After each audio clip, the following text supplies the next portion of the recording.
Saudara, semoga saudara dalam keadaan yang sehat dan cukup antusias.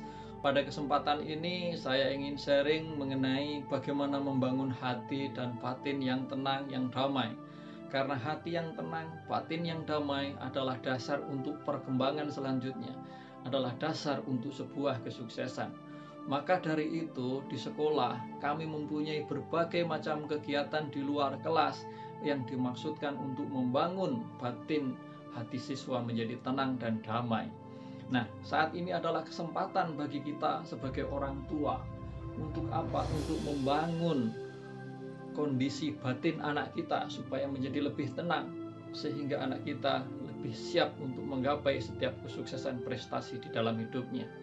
Setiap dari kita sesungguhnya terpanggil juga untuk membangun hati yang tenang. Bagaimana hal itu bisa dilakukan? Semua orang bijak mengatakan hal itu bisa dilakukan dengan memberikan sumbangsih tanpa pamrih. Semua agama mengajarkan memberikan derma kepada orang miskin, berbuat kasih, berbuat baik kepada orang-orang yang membutuhkan. Apakah itu mudah untuk manusia zaman modern seperti sekarang itu? Berbuat baik, bersumbangsih, berderma tanpa pamrih, sesuatu yang memang tidak mudah.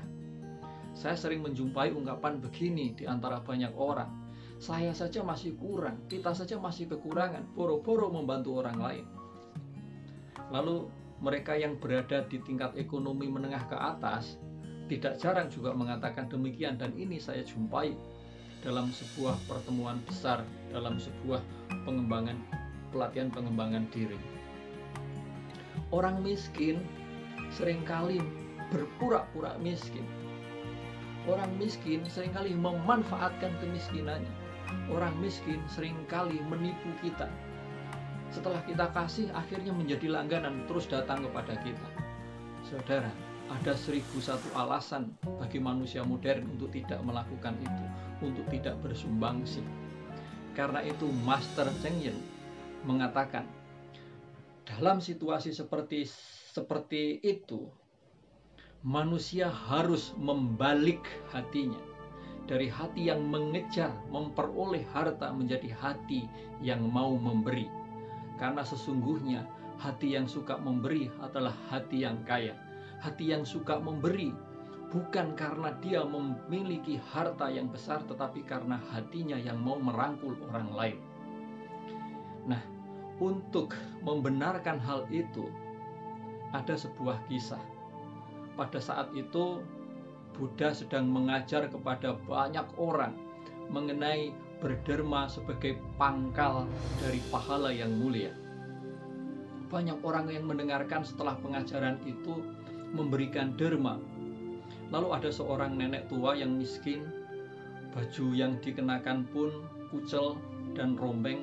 Dia mengatakan, saya tidak mempunyai apa-apa, bagaimana saya bisa memberikan derma? Mendengar itu, Buddha mendekati sang nenek, lalu menarik tangannya, mengangkat, lalu mengatakan, nenek pun bisa berderma dengan memberikan secuil dari baju yang nenek punya. Dengan sukacita, dengan hati yang gembira, sang nenek itu lalu memotong bajunya dan menyerahkan potongan itu kepada Buddha. Dan Buddha menjahit potongan baju nenek miskin itu di jubahnya. Saudara, semenjak peristiwa itu, biksu-biksu Buddha jubahnya selalu ditempeli secuil kain yang mau mensimbolkan, mengingatkan ajaran Buddha bahwa orang miskin pun ketika berderma, apapun yang dia punya, mempunyai pahala yang sama mulianya dengan orang-orang kaya. Dan di dalam agama Islam, kita mendengar selain sholat ada yang namanya zakat. Zakat itu adalah diberikan kepada orang miskin, fakir miskin. Karena apa? Dari makna zakat itu, harta yang dimiliki oleh kaum muslim sebagian adalah hak orang miskin. Mengapa itu harus dilakukan? Maknanya sebagai pembersihan atas dosa, sebagai membuat menjadi berkah, dan hatinya menjadi tenang. Semua agama mengajarkan itu. Semua orang bijak mengajarkan itu. Lalu bagaimana kita sehari-hari bisa melakukan itu, bisa mengerjakan itu? Sesungguhnya tergantung pada diri kita. Kita semua pasti mempunyai sesuatu. Kita semua pasti memiliki sesuatu sehingga itu layak kita sumbangkan kepada orang lain. Kita yang mempunyai harta, mari kita sisihkan untuk mereka yang sangat membutuhkan. Saat ini banyak orang lapar, banyak orang membutuhkan di rumah kita. Kita juga bisa memberikan apa? Support, dukungan, pujian seperti pada video-video saya sebelumnya. Berbuat kebaikan melalui apa? Pujian dan support. Saat ini begitu mudah melalui sosial media, melalui WhatsApp kita mendapatkan berita-berita yang sebenarnya kita tidak tahu sumbernya dan kebenarannya, tetapi kita dengan mudah men-forward, mengirim ke banyak orang.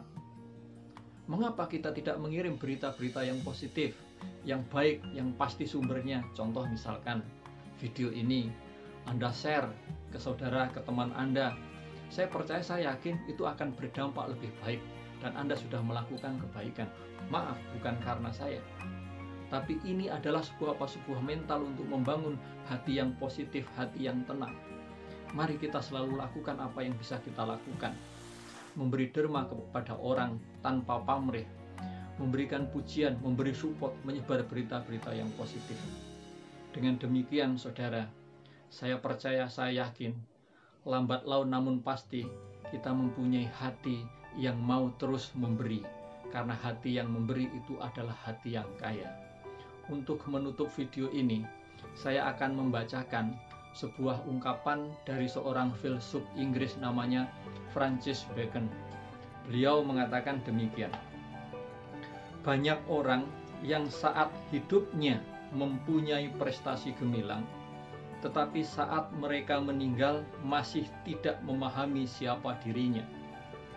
Mereka memiliki dunia, tetapi kehilangan jati dirinya. Semoga kita tidak seperti itu. Banyak sekali orang yang semasa hidupnya mencapai prestasi yang sangat gemilang, entah itu melalui kekayaan, melalui kekuasaan, tetapi sampai akhir hidupnya dia tidak memahami siapa dirinya, yang seharusnya adalah orang yang harus memeluk orang lain yang lebih membutuhkan kita. Mari kita tetap optimis, kita tetap membangun hati yang mau berbagi. Terima kasih dan